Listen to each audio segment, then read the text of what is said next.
Hello നമസ്കാരം. എല്ലാവർക്കും sleeping pills audio ടൈമിലേക്ക് സ്വാഗതം. അവൾ എന്ന നോവലിൻ്റെ രണ്ടാമത്തെ അധ്യായത്തിലേക്ക്. പൂർവികർ നമ്പൂതിരിമാരാണെന്ന് അവകാശപ്പെടുന്ന പാലക്കൽ തറവാട്ടിലെ പുതിയ നായകനാണ് തോമസ് പാലക്കൻ. പരമ്പരയായി സ്വത്തുക്കാരാണ് പാലക്കൽ തറവാട്. ആരുടെയും മോഷ്ടിച്ചതോ പിടിച്ചുപറിച്ചതോ അല്ല. കാര്യമായ ശാപങ്ങളൊന്നും ഏൽക്കാത്ത സ്വത്തുമാണ്. ചില തലമുറയിൽപ്പെട്ടവർ ദൂർത്തടിച്ച് നശിപ്പിച്ച ചരിത്രമേ ഉള്ളൂ. തോമസ് പാലക്കൻ എന്ന തോമാച്ചൻ പക്ഷെ 5 പൈസ ആ വിധം കളഞ്ഞിട്ടില്ല. വാരിക്കോരി സ്ത്രീധനം കൊടുത്ത് പെങ്ങന്മാരെ കെട്ടിച്ചയച്ച ശേഷം ബാക്കിയുള്ളതേ തോമാച്ചന് കിട്ടിയിട്ടുള്ളൂ. അതിൽ നിന്നും പിന്നെ ആരെയും കൈയിട്ട് വരാൻ അനുവദിച്ചിട്ടില്ലെന്ന് മാത്രം. ഉണ്ടായിരുന്നത് ഇരട്ടിയുടെ ഇരട്ടിയോ ആക്കുകയും ചെയ്തു. ദുർമാർഗത്തിലൂടെയൊന്നല്ല, നന്നായി അധ്വാനിച്ച് നന്നായി പിശുക്കിയും. ആരുടെയും മോശാനം വേണ്ട. ഒരു നയാ പൈസ ആർക്കും വെറുതെ കൊടുക്കുകയില്ല. ഏതിടപാടിലും ലാഭക്കൊതിയുണ്ടെന്ന് മാത്രം. ലാഭക്കൊതിയില്ലാത്തവർ ആരുണ്ടെന്നാണ് തോമാച്ചൻ്റെ ചോദ്യം. കല്യാണക്കാര്യത്തിൽ പോലും അയാൾക്ക് ആ മനോഭാവം ഉപേക്ഷിക്കാൻ പറ്റിയിട്ടില്ല. പെങ്ങന്മാർക്ക് മൊത്തം കൊടുത്തതിൽ കൂടുതൽ ആനിയമ്മയും കൊണ്ട് ഇങ്ങ് കൊണ്ടുവന്നു. കൂടാതെ സാമാന്യം വിദ്യാഭ്യാസവും സൗന്ദര്യവും എല്ലാറ്റിലുപരി സ്വഭാവമഹിമയും ഉള്ള ആളാണ് വീട്ടമ്മയാണ് ആനിയമ്മ. പക്ഷേ ആനിയമ്മയ്ക്ക് ഈ ബന്ധം നഷ്ടക്കച്ചവടമായി. ഒരു മുതലാളിയുടെയോ അല്ലെങ്കിൽ ഒരു സമ്പന്നനായ കുടുംബനായകൻ്റെയോ ചിത്രവുമായിട്ട് യാതൊരു പൊരുത്തവുമില്ലായിരുന്നു പാലക്കന്. മെലിഞ്ഞു നീണ്ട രൂപം, സ്ഥിരം കർക്കശഭാവമുള്ള മുഖം, ചെറുപ്പം മുതൽ ഉപയോഗിക്കുന്ന കണ്ണട, പറ്റമെട്ടിയ മുട്ടി, അലക്കിയതെങ്കിലും ഒരിക്കലും ഇസ്തിരി ചെയ്യാത്ത മേൽമുണ്ടും കൈത്തറിക്കുപ്പായും 2-ാം മുണ്ടും, പഴയതരം ലെതർ ചെരുപ്പുകൾ, മടുപ്പുളവാക്കുന്ന വീർപ്പ് ഗന്ധം. ഇതൊക്കെയാണ് പാലക്കൻ മുതലാളി. ആള് പക്ഷെ പാവാണ്. ഉള്ളുകൊണ്ട് നേരിയൊരു പേടിക്കാരനും. കഞ്ഞിയും മരച്ചീനും മത്തിക്കറിയൊക്കെയാണ് ഇഷ്ടഭക്ഷണം. പള്ളിയിലേക്കും കൃഷിക്കാര്യങ്ങൾക്കും അല്ലാതെ പുറം യാത്രകളില്ല. വീടിനുള്ളിലും ആഡംബരങ്ങളില്ല. അന്തസ്സായിട്ട് സുഖമായിട്ടും ജീവിച്ച ആയമ്മയ്ക്ക് അതുകൊണ്ട് പൊരുത്തപ്പെടേണ്ടി വന്നു. ആഭിജാതിയായ അവർ എതിർപ്പുകളൊന്നും പ്രകടിപ്പിച്ചില്ലെന്ന് മാത്രം. റബ്ബർ തോട്ടവും മേലത്തോട്ടവും കവലയിൽ വാടകയ്ക്ക് നൽകിയിരിക്കുന്ന 2-3 കെട്ടിടങ്ങളും ഉണ്ട്. പിന്നെ 3 ബസ്സുകളും ഒരു ടെമ്പോ വാനും ഒരു ജീപ്പും. സ്വന്തം ആവശ്യത്തിനൊരു കാർ വേണമെന്ന് മുതലാളിക്ക് ഒരിക്കലും തോന്നിയിട്ടില്ല.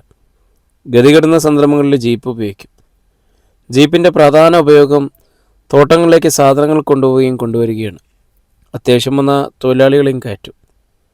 വളരെ ദൂരം പോകേണ്ടി വരുമ്പോൾ മുതലാളി ബസ്സിനും തീവണ്ടിക്കും ടിക്കറ്റ് എടുക്കുന്നു. ചെറിയ ദൂരങ്ങൾ വെച്ച് പിടിച്ച് നടക്കാനും മടിയില്ല കക്ഷിക്ക്. നരച്ച കുട കക്ഷത്തിലുണ്ടാവും. വേർപ്പൊപ്പൻ ഒപ്പം 2-ാം മുണ്ടും തോളത്തുണ്ടാവും. മക്കൾ മുതിർന്നവരുടെ ഭക്ഷണകാര്യത്തിൽ മാത്രം മുതലാളിക്ക് അവരുടെ ഇഷ്ടങ്ങൾ അനുവദിക്കാറുണ്ട്. അടുക്കളയിൽ വയസ്സായ റാഹേലിച്ചെടുത്ത് മാത്രമേ ഉള്ളൂ. റോസിനെ പ്രസവിച്ചവരുടെ സൂക്കേടുകാരിയായി തീർന്നതാണ് ആനിയമ്മ. ബാങ്ക് ഡെപ്പോസിറ്റ് വലുതാക്കുന്നതിന് മാത്രം മനസ്സർപ്പിച്ച ഭർത്താവ് സ്നേഹശൂന്യമായ ജീവിതവുമാണ് അവരെ തളർത്തിയെന്ന് എല്ലാവർക്കും അറിയാം. വിദഗ്ധ ചികിത്സകൾക്കൊന്നും പാലക്കൻ തോമസ് മുതിർന്നിട്ടില്ല. സിബിക്ക് ജോലിയും വരുമാനവുമായപ്പോഴേക്കും ആനിയമ്മ കിടപ്പിലേക്ക് കഴിഞ്ഞു.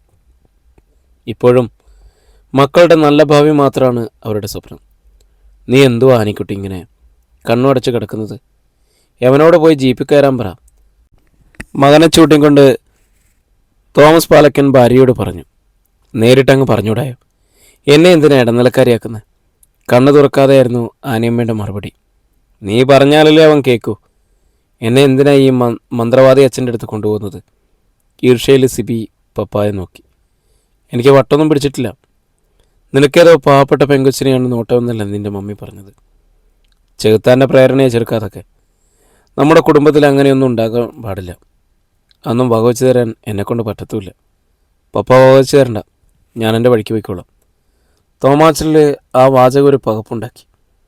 എങ്കിലും അത് കാര്യമാക്കാതെ അയാൾ പറഞ്ഞു. അങ്ങനെ തോന്നിയ വഴിക്ക് പോകാൻ നിന്നെ ഞാനങ്ങ് വിട്ടിട്ട് വേണമല്ലോ. ഈ പാലക്കൽ കുടുംബത്തിൻ്റെ പുതിയ തലമുറയാണ് നീ. ഞാനീ കഷ്ടപ്പെട്ടുണ്ടാക്കുന്നതെല്ലാം പിന്നെ ആർക്കു വേണ്ടിയാടാ കഴിവേറി? നീ വല്ല വഴിയും പോയാൽ പിന്നെ ഞാനിതൊക്കെ പൊത്തിപ്പിടിച്ച് വെച്ചുകൊണ്ടിരിക്കുന്നത് എന്തിനാടാ മരക്കഴുതേ? ആനിയമ്മയുടെ ചുണ്ടിൽ ഒരു ചിരിയൂറി. ദുഷ്ടൻ്റെ ഫലം ചെയ്തെങ്കിലും തൻ്റെ ഭർത്താവ് ഒരു ശുദ്ധഹൃദയനാണെന്ന് അവർക്കറിയാമായിരുന്നു. അതുകൊണ്ടാണ് ആ മനുഷ്യനെ വെറുക്കാൻ കഴിയാത്തതും. ആവോ, എനിക്കറിയില്ല. സിബി മുഖം തിരിച്ചു. ചാകുമ്പോൾ കൊണ്ടുപോകാമല്ലോ. കാളെ. പാലക്കൻ മകന് ഒരു ആട്ട് കൊടുത്തു. ഒരു പോട് വെച്ച് തന്നാലുണ്ടല്ലോ ഞാൻ. സിബി നിന്നപടി നിന്നതേയുള്ളൂ. എങ്കിൽ ഒന്ന് വാ, തുറന്നു പറയടാ നിന്റെ പെങ്കൊച്ച് ഏതാണെന്ന്. അവൾക്ക് എന്നാ കിട്ടുമെന്ന് ഞാനൊന്ന് അന്വേഷിച്ച് നോക്കട്ടെ. സായി കെട്ടെന്നോണം പാലക്കൻ ആവശ്യപ്പെട്ടു. സോഫിയുടെ പഴയൊരു കത്തിലെ വാചകമാണ് സിബിയുടെ ഓർമ്മയിലെത്തിയത്. സ്നേഹമല്ലാത്തൊരു സ്വത്ത് എനിക്കില്ല. എന്നെ അല്ലാതെ എന്നെ ഒന്നും എനിക്ക് കൊണ്ടുപോരാനുമില്ല.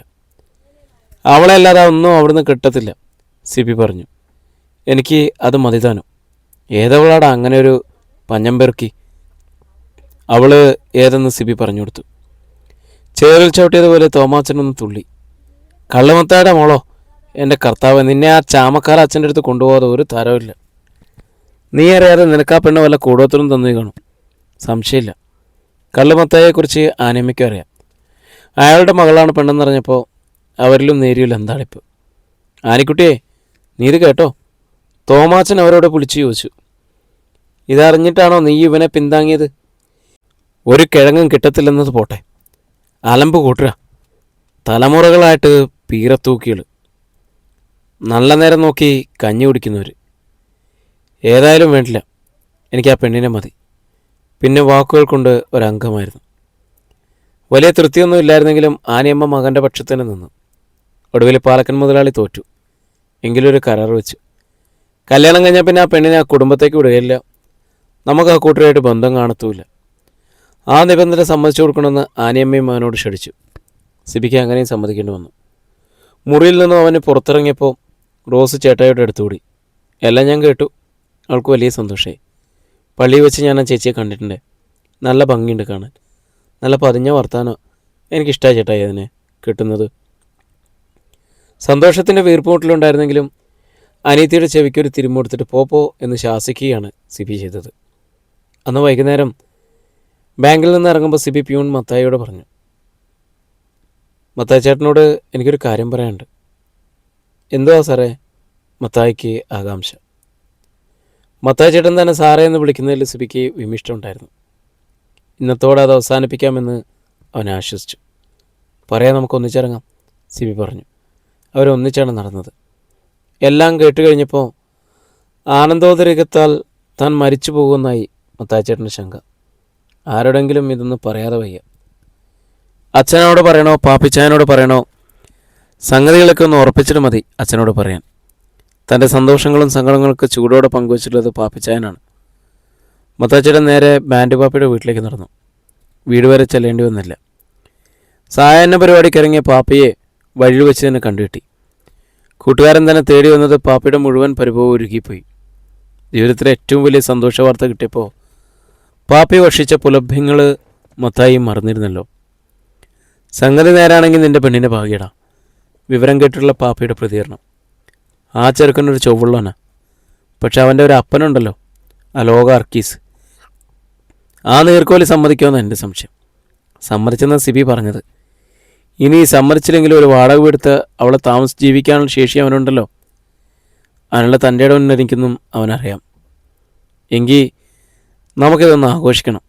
മത്തായിയുടെ തോളത്തേക്ക് പാപ്പി കൈയിട്ടു. ഇനി ഇതുപോലൊരു ഭാഗ്യം നിനക്ക് വരാനില്ല. ആ യാത്ര ഷാപ്പിലേക്കായിരുന്നു. തന്നെ മറന്നിരുന്നു മത്തായി.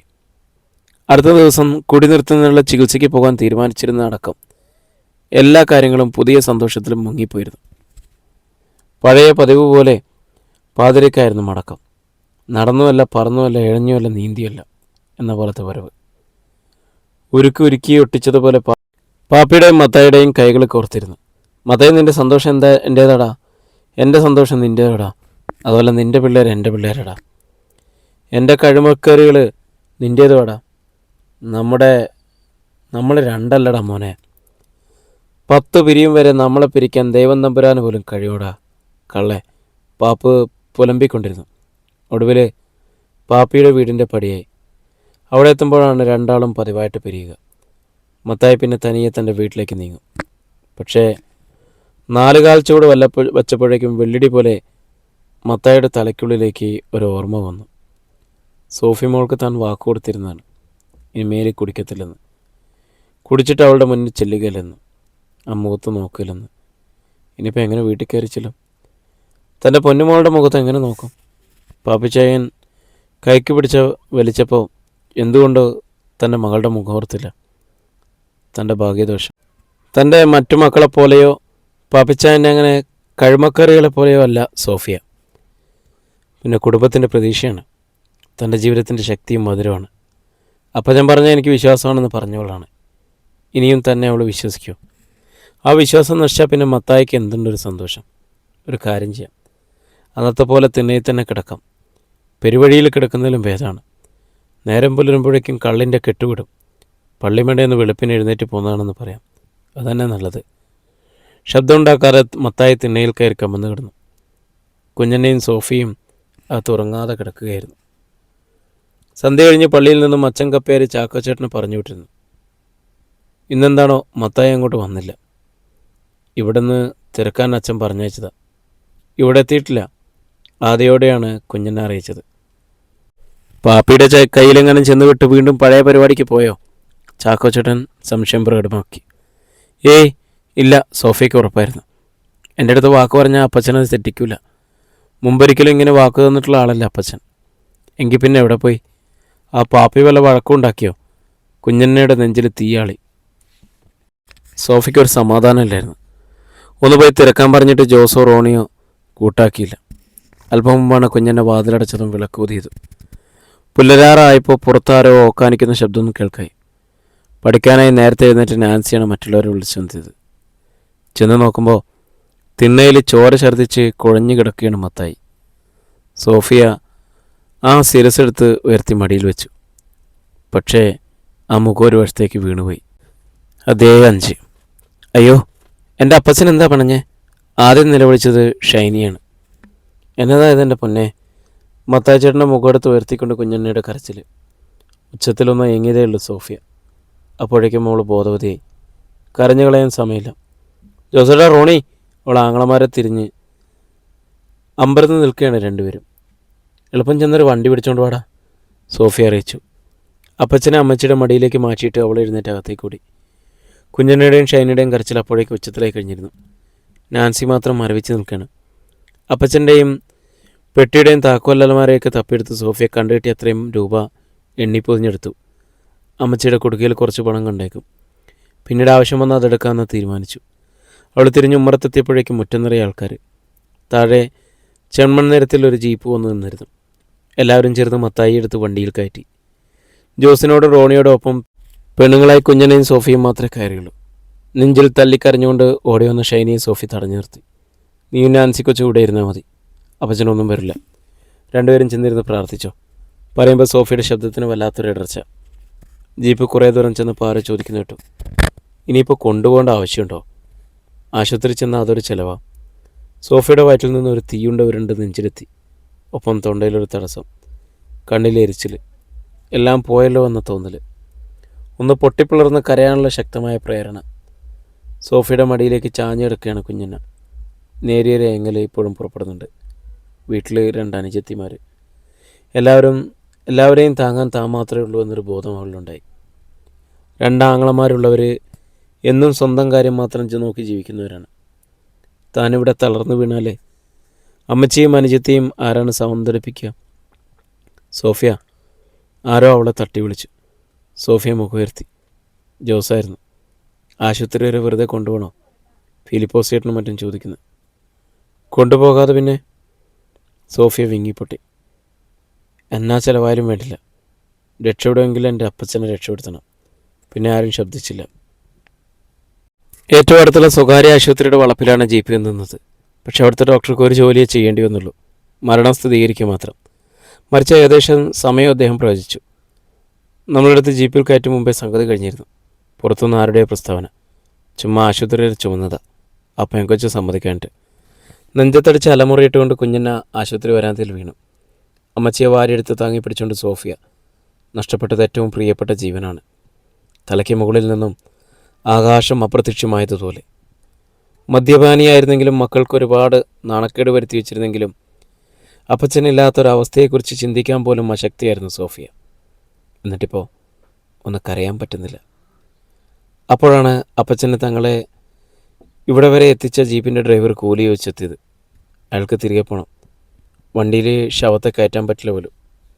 സോഫിയ പണം കൊടുക്കാൻ മുതിർന്നപ്പോഴേക്കും നാട്ടിലൊരു മാന്യൻ അയാളെ വിളിച്ച് മാറ്റി നിർത്തി ജീപ്പ് വാടക നൽകി. ഈ സമയത്ത് ആ കൊച്ചിനോട് പോയി കാശ് ചോദിക്കുന്നത് ശരിയായില്ല കേട്ടോ എന്ന് കുറ്റപ്പെടുത്തുകയും ചെയ്തു. ജോസും റോണിയും കൂടി ആശുപത്രിയിൽ നിന്നും ആംബുലൻസ് കിട്ടുമെന്ന് തിരക്കാൻ പോയിരിക്കുകയാണ്. ആ പെങ്കൊച്ചിനെയും തള്ള എങ്ങനെയെങ്കിലും വീട്ടിലെത്തിക്കാൻ നോക്ക്. ആരോ ആർക്കോ നിർദ്ദേശം നൽകി. മറ്റൊരു ജീപ്പെത്തി. സോഫിയോടും കുഞ്ഞെണ്ണയോടൊപ്പം ആരൊക്കെയോ വണ്ടിയിൽ കയറി. ആ മുഖം സോഫിയുടെ കണ്ണിൽ പതിയുന്നില്ലായിരുന്നു. മുന്നിൽ അപ്പച്ചൻ്റെ മുഖം മാത്രം, പകുതിയടഞ്ഞ കണ്ണുകൾ, ചോരപ്പാടുണങ്ങിയ കടവായി. കഴിഞ്ഞ രാത്രിയിൽ അപ്പച്ചൻ കുടിച്ചിരുന്നോ? അല്ലെങ്കിൽ പിന്നെ എവിടെയായിരുന്നു? ഇനി മേലിൽ കുടിച്ചിട്ട് തൻ്റെ മുന്നിൽ വരില്ലെന്ന് വാക്ക് വന്നിരുന്നാണ്. കുടിച്ചിട്ട് തൻ്റെ മുഖത്ത് നോക്കില്ലെന്ന്. കുടിച്ചാലും കുടിച്ചില്ലെങ്കിലും അപ്പച്ചൻ ആ വാക്കു പാലിച്ചിരിക്കുന്നു. കഴിഞ്ഞ രാത്രി അപ്പച്ചൻ ഷാപ്പിലായിരുന്നെങ്കിൽ അതിനുശേഷം തൻ്റെ മുഖത്തേക്ക് നോക്കിയതേയില്ലല്ലോ. ഇനി മേലിൽ അപ്പച്ചൻ കുടിക്കുകയില്ല. കുടിച്ച കുറ്റത്തിനൊരു രാത്രി മുഴുവൻ അപ്പച്ചനെ തിണ്ണയിൽ കിടത്തിയവളാണ് താൻ. അപ്പച്ചനെ ഈ അന്ത്യത്തിന് തൻ്റെ അന്നത്തെ ശിക്ഷ എന്തെങ്കിലും വിധത്തിൽ കാരണമായിട്ടുണ്ടോ? നെഞ്ചു പൊട്ടുമോ എന്ന് തോന്നി സോഫിയയ്ക്ക്. വലം കൈ അവളെ നെഞ്ചോട് ചേർത്ത് പിടിച്ചു. വീട്ടുപടിക്കൽ ജീപ്പ് വന്നു നിന്നപ്പോൾ എൻ്റെ പൊന്നം വച്ചോ എന്ന് ഓടി നിലവിളിച്ചുകൊണ്ട് ഷൈനി എത്തി. നാൻസി ഏങ്ങലടിക്കുന്നല്ലാതെ വാക്കുകളൊന്നും പുറത്തു വരുന്നില്ല. ജീപ്പിൽ നിന്നിറങ്ങിയതും കുഞ്ഞെണ്ണയുടെ ചുമതല അയൽക്കാരി പെണ്ണുങ്ങൾ ഏറ്റെടുത്തു. ആ കൂട്ടത്തിൽ 2 നാൾ മുമ്പ് വഴക്കിട്ട എരുമച്ചേടത്തിയുണ്ടായിരുന്നു. എൻ്റെ കുഞ്ഞെണ്ണെ, നിനക്ക് ഈ ഗതി വന്നല്ലോടി എന്ന് അവർ കരയുകയായിരുന്നു. എങ്ങനെയോ വിവരം കേട്ടറിഞ്ഞ് മത്തായിയുടെയും കുഞ്ഞെൻ്റെയും അടുത്ത കുറേ ബന്ധുക്കളെത്തിയിരുന്നു. ആണുങ്ങളിൽ ചിലർ അങ്ങിങ്ങും കൂടി നിന്നു. മറ്റു ചിലർ ഓടി നടന്ന് അതിഥം ചെയ്തു. പെണ്ണുങ്ങൾ കൂടിയിരുന്ന് പിറുപിറുക്കുകയും നിലവിളിക്കുകയും ചെയ്തു. സോഫിയ എല്ലാവർക്കും വിസ്മയമായിരുന്നു. നല്ല മനസാന്നിധ്യം കേട്ടോ ആ മൂത്ത കൊച്ചിനെ, ചിലർ പ്രശംസിച്ചു. ആ ആമ്പിള്ളേർ 2 പൊങ്ങന്മാരാ, പ്രത്യേകിച്ച് മൂത്തവൻ. അപ്പം പിന്നെ എവിടെ പിടിച്ചു നിന്നല്ലേ പറ്റൂ. എന്നാൽ പെണ്ണുങ്ങളുടെ പ്രതികരണം മറിച്ചായിരുന്നു. ഒരു തുള്ളി കണ്ണുനീര് വരുന്നുണ്ടോ നോക്കിയാൽ ആ മൂത്ത പെണ്ണിൻ്റെ കണ്ണിന്ന്. കടുപ്പക്കാരി തന്നെ, നിലക്ക് വെക്കാതെ വളർത്തിയതാണ് മത്തായച്ചൻ അവളെ. പെൺപിള്ളേരോടായിരുന്നു അതേനെ സ്നേഹം കൂടുതൽ, വിശേഷിച്ച് മൂത്തതിനോട്. പഠിക്കാൻ കേമി കൂടിയായപ്പോൾ സ്തുതി തന്നെയായിരുന്നു കേട്ടോ. പഠിക്കാൻ കേമിയൊക്കെ തന്നെയാണ് മറ്റൊരഭിപ്രായം. പക്ഷെ നടപ്പത്ര ശരിയായിരുന്നില്ല. വലതും മത്തായുടെ കാലത്തിലെത്തിക്കാണും. അല്ലെങ്കിൽ പിന്നെ ഇത്ര പെട്ടെന്ന്. ഇതിലും വലിയ കുടിക്കാരനായിരുന്നില്ലേ ആ ബാൻഡ് പപ്പി. വർത്തമാനങ്ങൾക്കിടയിൽ ആംബുലൻസ് എത്തി. ഒപ്പം ഒരു കൂട്ടം നിലവിളി വരുന്നു. അപ്പോഴേക്കും ജീവച്ചവം പോലെ അനക്കമറ്റ് ഒരാൾ ആ ഇറയത്തിരിക്കുന്നുണ്ടായിരുന്നു. കണ്ണീരില്ല, കരച്ചിലില്ല, സർവം തകർന്നതുപോലെയുള്ള ഇരിപ്പ്. ബാൻഡ് പാപ്പിയായിരുന്നു അത്. ഒച്ചയെ അനക്കമില്ലാതെ ആ മനുഷ്യനെ ജനം ആദ്യം കാണുകയായിരുന്നു. സ്നേഹം കയറിയാലും ദേഷ്യം വന്നാലും നാവിൽ നിന്നും വരിക വൃത്തികെട്ട പദങ്ങളാണ്. സന്തോഷം വന്നാലും സങ്കടം ഉണ്ടായാലും സ്ഥിതിക്ക് മാറ്റമില്ല. ഇപ്പോൾ കാണപ്പെടുന്നത് ആ പാപ്പിയല്ല. ഷാപ്പട്ടിയുമായിട്ട് കാറിലെത്തിയത് മത്തായി ജോലി ചെയ്തിരുന്ന ബാങ്കിലെ ഉദ്യോഗസ്ഥന്മാരാണ്. മുന്നിലിറങ്ങിയത് സിബി ആയിരുന്നു. ജോസിനെയും റോണിയെയും വിളിച്ച് ബാങ്ക് മാനേജർ ആശ്വസിപ്പിച്ചു. ശവടക്കനുള്ള യാതൊരു ചിലവുകളും നിങ്ങൾ അറിയണ്ട, സകലതും ഞങ്ങളെ നോക്കിക്കൊള്ളാം. പിന്നെ സിബിയെയും കൂട്ടി മാനേജർ കുഞ്ഞനെ കാണാനെത്തി. എരുമച്ചേടത്തിയുടെ മടിയിൽ തലവെച്ച് കമന്ന് കിടക്കുകയായിരുന്നു കുഞ്ഞന. ഷൈനിയെയും നാൻസിയെയും സ്റ്റെല്ലയാണ് ആശ്വസിപ്പിക്കുന്നത്. മത്തായിയുടെ പെങ്ങന്മാരുടെ നടുവിലായിരുന്നു സോഫിയ. കാൽമുട്ടുകളിൽ കൈവച്ച് അതിൽ മുഖം താങ്ങി, കരയാനാവാത്തതോ കരഞ്ഞ് കണ്ണുനീർ വറ്റിയതോ. എന്താണ് അവളുടെ അവസ്ഥയെന്ന് സിബിക്ക് മനസ്സിലായില്ല. ഒരു വാക്കുകൊണ്ടെങ്കിലും ഒന്ന് ആശ്വസിപ്പിക്കാൻ അവന് ആഗ്രഹമുണ്ടായിരുന്നു. തങ്ങളുടെ ബന്ധത്തിനും തൻ്റെ പപ്പയും സോഫിയയുടെയും സ്വർഗയാത്രയ്ക്ക് ഒരുങ്ങിക്കിടക്കുന്ന അപ്പച്ചന് സമ്മതം മൂടിയിട്ടുണ്ടെങ്കിലും ഈ തിങ്ങിക്കൂടി നിൽക്കുന്ന ജനങ്ങൾക്ക് തങ്ങൾ രണ്ടുപേരും തീർത്തും അന്യരാണ്. അന്യരായ ഒരു ചെറുപ്പക്കാരനും ചെറുപ്പക്കാരിയും.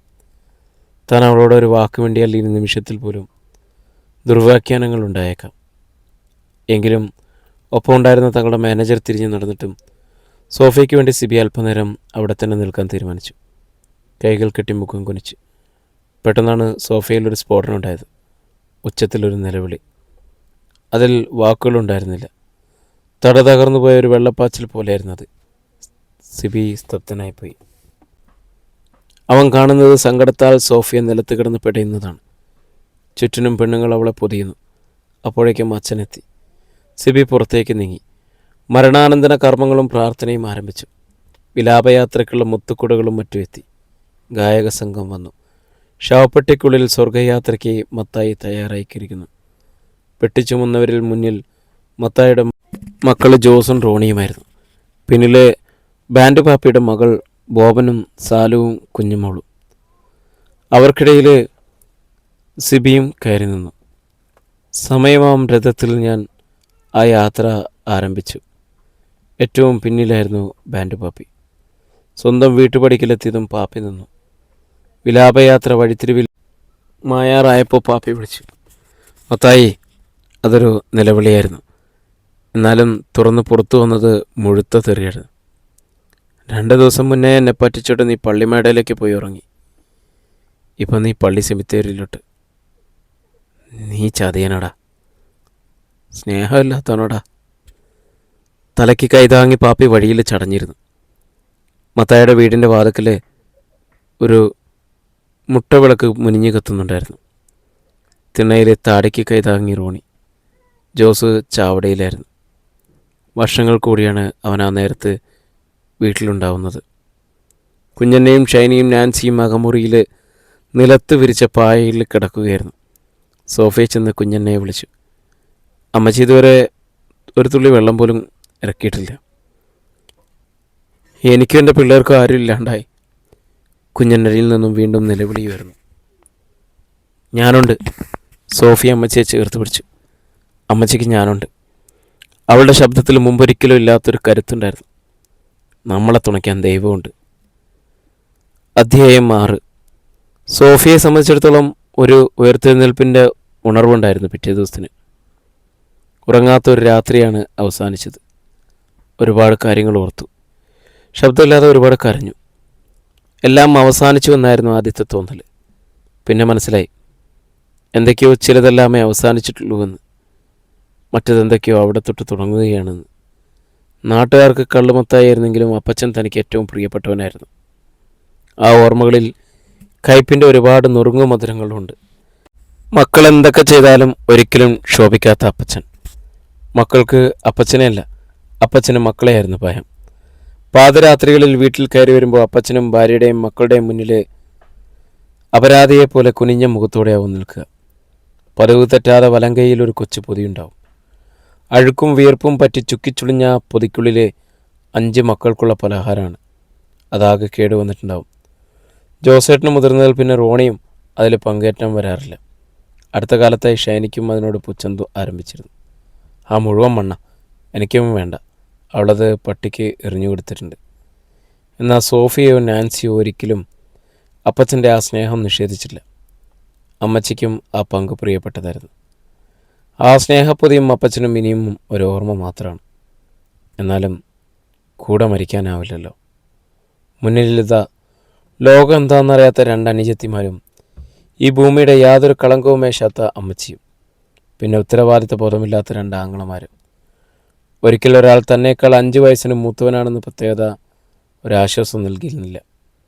എങ്ങനെയോ ഈ വഞ്ചിയുടെ അമരത്ത് ഇരിക്കേണ്ടി വരിക താൻ തന്നെയായിരിക്കും. അപ്പോഴിതാ മറ്റൊരു മുഖം കൂടി മുന്നിൽ പൊന്തി വരുന്നു. സിബി, ഈ ഭൂമിയിൽ ഏറ്റവും സ്വന്തമായവൻ. തൻ്റെ കടമകൾ സിബിയോടൊന്നിച്ചുള്ള ജീവിതത്തിന് ഒരു തടസ്സമോ? അതങ്ങനെ? സിബി ഒപ്പം ഉണ്ടായിരിക്കുന്നത് തനിക്കൊരു താങ്ങല്ല. തീർച്ചയായും അതെ. തൻ്റെ പ്രാരാബ്ധങ്ങൾ മനസ്സിലാക്കാൻ സിബിക്ക് കഴിയും. എല്ലാം അറിഞ്ഞുകൊണ്ടാണ് തനിക്ക് വാക്കുന്നത്. ഇപ്പോഴത്തെ ഈ സാഹചര്യത്തിൽ തന്നെക്കൊണ്ട് ഒരു കുടുംബത്തിന് ഒരു പ്രയോജനം ഉണ്ടാകാൻ പോകുന്നില്ല. സിബിയുടെ ഭാര്യയാൽ തനിക്ക് ഇവരെ ഒരു കരക്കെത്തിക്കാൻ കഴിഞ്ഞെന്ന് വരും.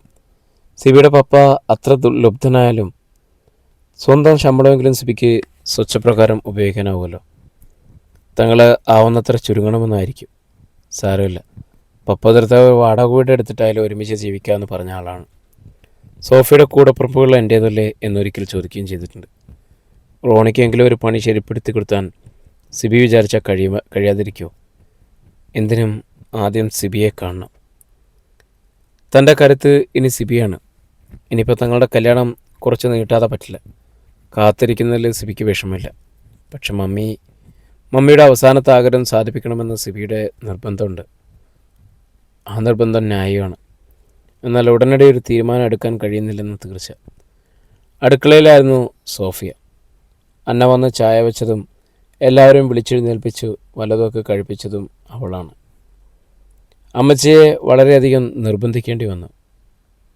ഞാനെന്തിനാ ഇനി ആഹാരം കഴിക്കുന്നത്, ഞാനെന്തിനാ ഇനി ജീവിച്ചിരിക്കുന്നത് എന്ന് കുഞ്ഞണ്ണ ഒരേ പല്ലവി തന്നെ. ഞങ്ങൾക്ക് പിന്നെ ആരുണ്ട് തണൽ? സോഫി ചോദിച്ചു. ഞങ്ങൾ ഈ 3 പെൺപിള്ളേർ ഒരിടത്ത് എത്തിയിട്ടില്ലെന്ന കാര്യത്തിലെങ്കിലും അമ്മച്ചി ഒന്ന് ഓർക്കണം. അതിന് കുഞ്ഞണ്ണയ്ക്ക് മറുപടിയില്ലായിരുന്നു. ഒടുവിൽ അവർ എഴുന്നേറ്റു. ആശ്വാസവചനങ്ങളുമായിട്ട് തൊട്ടടുത്ത അയൽപക്കത്തുള്ള ചില സ്ത്രീകളും എത്തി. കുഞ്ഞണ്ണച്ചേട്ടത്തി, ഇതെന്തുവായി കാണിക്കുന്നത്? പട്ടിണി കിടന്ന് നിങ്ങൾ ചാകാൻ നോക്കുകയാണോ? മത്താച്ചേട്ടൻ്റെ കൂടെ തന്നെ നിങ്ങളും. ആ പെങ്കൊച്ചുങ്ങളെ പറ്റി ഒരു വിചാരമില്ല. അതുങ്ങളെ പാടുപാട്ടിന് വളർത്തേണ്ടതല്ലോ നിങ്ങളിങ്ങനെ തുടങ്ങിയാൽ അതുങ്ങളെ മനസ്സ് തളരില്ലേ? 2 ആങ്ങളമാരുള്ളത് ചൊവ്വുള്ളതായിരുന്നെങ്കിൽ പിന്നെയും വീട്ടിലായിരുന്നു. അതിനിടയിൽ ആരോ പാപ്പിച്ചാൻ്റെ വിശേഷം പറഞ്ഞത്. പാപ്പിച്ചാൻ ഇന്നലെ കളർഷാപ്പിൽ കിടന്ന് തള്ളിയാലെയും നിലവിളയായിരുന്നെന്ന്. ചാരാരം മോന്തിച്ച് തിരികെ പോരാൻ നേരാ മത്തായിച്ചേട്ടന് ഓർമ്മ വന്നത്. പിന്നെ ബഹളായി. ഷാപ്പ് തല്ലിപ്പൊളിക്കാൻ തുടങ്ങിയെന്ന് കേട്ടത്. ഒടുക്കം ആ പിള്ളേർ ചെന്ന് കൂട്ടിക്കൊണ്ട് വന്നത്. അത് ഞാൻ ഒരുത്തനാ എൻ്റെ പിള്ളേരുടെ അപ്പച്ചനെ ഇത്ര നേരത്തെ കൊല്ലിച്ചത്. കുഞ്ഞണ്ണ തലയിൽ തല്ലിക്കരഞ്ഞു. കുടി നിർത്താൻ പോകുവാണെന്ന് പറഞ്ഞ് 2-3 രാത്രി മുഴുവൻ പള്ളിമേടയിൽ പോയി കിടന്നതാ. ഈ പാപ്പിച്ചായൻ ഒരുത്തനെ പേടിച്ചിട്ടാ. അയാളുടെ കയ്യിൽ ചെന്ന് പെട്ട ഊരി പോരാനൊക്കുകയില്ലെന്ന് ആ മനുഷ്യനെ അറിയാമായിരുന്നെന്ന്. പിന്നെ എങ്ങനെ വീണ്ടും അയാളുടെ കയ്യിൽ ചെന്ന് പെണ്ണെന്ന് എനിക്കറിയത്തില്ല. പോയത് എനിക്കും എൻ്റെ പിള്ളേർക്കോ. കുടിയനായിരുന്നെങ്കിലും എന്നെ എൻ്റെ പിള്ളേരെയും ജീവനായിരുന്നു. മൂക്കു പിഴിഞ്ഞ് കുഞ്ഞഞ്ഞ ഉടുമുണ്ടിൽ തൂത്തു. പാപ്പിച്ചായനോട് ഇനിയും കുടിക്കാൻ പോകരുതെന്ന് മക്കൾ ചട്ടം കെട്ടിയേക്കുന്നത് ഒരയൽക്കാരി പറഞ്ഞു. ഉടൻ മറ്റൊരുത്തി തർക്കിച്ചു. ആര് പറഞ്ഞാലും അയാൾ കുടി നിർത്തത്തൊന്നുമില്ല. ആ ഏരിക്കുട്ടിച്ചേടത്തി അതിന് സമ്മതിക്കത്തുമില്ല. പാപ്പിച്ചായൻ്റെ കുടി നിർത്തിക്കാനൊന്നും പറഞ്ഞ ആ പെണ്ണുമ്പിള്ള ഒപ്പത്തിന് കുടി തുടങ്ങിയത്. ഇപ്പോഴന്തിയായാൽ അവർക്കിത്തിരി മോന്താതെ പറ്റത്തില്ല. പാതിരാ നേരത്ത് പാപ്പിച്ചായം വരുന്നതും കെട്ടികൾക്കുള്ള കുപ്പിയായിട്ടാണ്. അത് മുടങ്ങിയാൽ അവരയാളെ വീട്ടിനകത്ത് കിടത്തുകയില്ല. അപ്പം കൊണ്ടുവന്ന കുപ്പികൾ മക്കളും പിടിവിലിയ. പിന്നെ ആരെയാ നന്നാക്കുന്നത്? ആ പരദൂഷണം കുഞ്ഞഞ്ഞച്ചേടത്തിക്കും ആശ്വാസമായിരുന്നു. അവർ കണ്ണീര് തുടച്ച് നിവർന്നിരുന്നു. മുടിയഴിച്ച് ഒന്ന് കുടഞ്ഞു കെട്ടി. ദിവസങ്ങൾ മെല്ലെ നീങ്ങി. ഒരു നാൾ ബാൻഡ് പാപ്പയുടെ വീടിന് മുന്നിൽ സിബി എത്തി. പാപ്പിച്ചായൻ അവൻ എതിരേറ്റു. ഉമ്മറത്തെ ബെഞ്ചിൽ കൊണ്ടുവന്നിരുത്തി. എന്താ കുഞ്ഞേ പതിവില്ലാതെ ഈ വഴിയൊക്കെ? എനിക്ക് ആ മത്താച്ചേട്ടൻ്റെ വീട് വരെ ഒന്ന് പോകണം. പാപ്പിച്ചായൻ കൂടി എൻ്റെ ഒപ്പം ഒന്ന് വരണം. പാപ്പയുടെ മുഖത്തൊരു പ്രത്യേക ചിരി വിടുന്നു. സംഗതികളൊക്കെ എനിക്കറിയാം. ചാകുന്നതിൻ്റെ തലേന്ന് സന്ധ്യയ്ക്ക് മത്തായി എൻ്റെ അടുത്ത് വന്ന് പറഞ്ഞതാ എല്ലാം. ഞങ്ങൾക്കൊക്കെയുള്ള സന്തോഷമുള്ള കാര്യം അത്. മത്തായി എൻ്റെ കൂട്ടുകാരനായതുകൊണ്ട് പറയില്ല. അവൻ്റെ ആ പെങ്കൊച്ചുങ്ങളുണ്ടല്ലോ, നല്ല അടക്കവും ഒതുക്കവും ഉള്ളതുങ്ങളാണ്. പ്രത്യേകിച്ച് ആ മൂത്ത് വെച്ച്. അപ്പോൾ അകത്തു നിന്നും ഒരു അശരീരി കേൾക്കായി. വേറെങ്ങും ഇല്ലെങ്കിൽ എന്നുകൂടി ചേർത്ത്. അത് ഏലിക്കുട്ടിയായിരുന്നു, ബാൻഡ് പാപ്പയുടെ പെമ്പിള്ള. കള്ളുകുടിയനും നാവെടുത്ത അസഭ്യങ്ങൾ വർഷിക്കുന്നുവെങ്കിലും പാപ്പിച്ചായൻ മനസാക്ഷിയും നിർബുദ്ധിയുമുള്ളവനാണെന്ന് സിബിക്കറിയാമായിരുന്നു. എരുമച്ചേർത്തിയാണെങ്കിൽ നേരെ വിപരീതം. എൻ്റെ കുഞ്ഞേ, നേര് പറയാമല്ലോ, പാപ്പിച്ചായൻ തുറന്നു. മത്തായുടെ കാര്യത്തിൽ എനിക്ക് ഇച്ചിരി പ്രയാസം കൂടുതലുണ്ട്. കുടി നിർത്താണെന്ന് പറഞ്ഞു നടന്ന അവനെ അന്ന് നിർബന്ധിച്ച് കൊണ്ടുപോയി കുടിപ്പിച്ചത് ഞാനാ. പാപ്പയുടെ കണ്ണുകൾ നിറഞ്ഞു. അപ്പോഴേക്കും മേലിച്ചെടുത്തി മുണ്ടിൻ്റെ കോന്തലെടുത്ത് കുത്തിക്കൊണ്ട് പുറത്തേക്ക് ഇറങ്ങിയെന്ന്. നിങ്ങൾക്കെന്താ മനുഷ്യനെ വട്ടുപിടിച്ചോ? ഈ പറയുന്നത് വല്ലവരുടെയും കാതിൽ ചെന്ന് വീണ മത്തായെ കുടിപ്പിച്ചു കൊന്നത് നിങ്ങളാണെന്നേ വരത്തുള്ളൂ. പറഞ്ഞേക്കാം, കണ്ട പട്ടം മുഴുവനും വലിച്ചു കയറ്റി കരൾ തെറിപ്പിച്ച് കളഞ്ഞത് അവൻ തന്നെയല്ലേ. നീ ഒന്ന് അകത്തുപോ എൻ്റെ എലിക്കുട്ടി, പാപ്പി ശബ്ദം താഴ്ത്തി അപേക്ഷിച്ചു. എനിക്കിപ്പം മനസ്സില്ല, ഇതെൻ്റെ വീടാ. നീ വാ കുഞ്ഞ്, നമുക്ക് പോകാം. സിബിയുടെ കൈ പിടിച്ചുകൊണ്ട് പാപ്പി പുറത്തേക്ക് നടന്നു.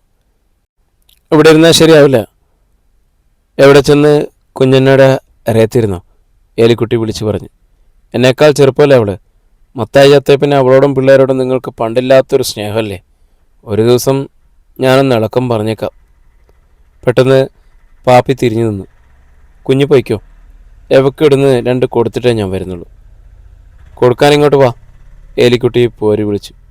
എൻ്റെ കൈ മാങ്ങ മറിക്കാൻ പോയിരിക്കുമല്ലേ? പാപ്പിച്ചായം വാ. സിബി അയാളെ പിടിച്ചു വലിച്ചുകൊണ്ട് പുറത്തേക്ക് നടന്നു. മത്തായുടെ വീടിൻ്റെ വാതിക്കലെത്തിയതും സിബി ബാൻഡ് പാപ്പയുടെ സ്വകാര്യമായിട്ട് പറഞ്ഞു. പാപ്പിച്ചായം വിചാരിക്കുന്ന കാര്യത്തിനല്ല ഞാനിപ്പോൾ അങ്ങോട്ട് പോകുന്നത്. പിന്നെ? പാപ്പി അത്ഭുതത്തിൽ സിബിയുടെ മുഖത്തേക്ക് നോക്കി. ബാങ്കിൽ പ്യൂണായിട്ട് ജോലിക്കിരിക്കുകയാണല്ലോ മത്താച്ചേട്ടൻ മരിച്ചത്. സിബി തുടർന്നു. ആ പരിഗണനയിൽ മത്തായിച്ചേട്ടൻ്റെ മക്കൾക്കൊരു ജോലി ബാങ്കിൽ അത് ജോലിയായിട്ട് കിട്ടാൻ സാധ്യതയുണ്ട്. ബാൻഡ് പാപ്പയ്ക്ക് നിറഞ്ഞ സന്തോഷം.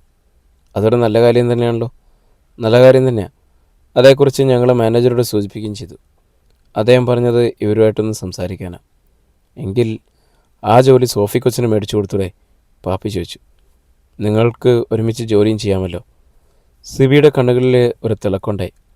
അതൊക്കെ അവരമ്മച്ചിയും മക്കളും കൂടി തീരുമാനിക്കട്ടെ. കുഞ്ഞിനെ മക്കൾ 5 പേരും വീട്ടിലുണ്ടായിരുന്നു. സിബിയെ കണ്ടപ്പോൾ ഷൈനി വിചാരിച്ചത് മറ്റൊരു തരത്തിലാണ്. സോഫിയെ കാണാൻ വന്നതാവും. സോഫിയുടെ പഠനം കഴിഞ്ഞിരുന്നല്ലോ. അപ്പച്ചൻ മരിച്ച ശേഷം പള്ളിയിൽ പോകുന്നത് ചുരുങ്ങി.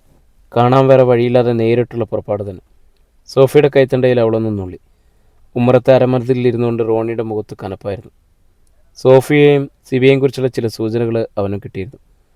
പണക്കാരനും ഉദ്യോഗസ്ഥനുമായ സിബി തൻ്റെ പെങ്ങളെ കല്യാണം കഴിക്കാനുള്ള വിശ്വാസമൊന്നും റോണിക്കില്ലായിരുന്നു. പേര് കേടുവരുത്താനുള്ള നീക്കമാണ്. അപ്പച്ചനില്ലാതായ സ്ഥിതിക്ക് ഇനി തങ്ങൾ ആങ്ങളമാരെ വേണം അത് ശ്രദ്ധിക്കാൻ.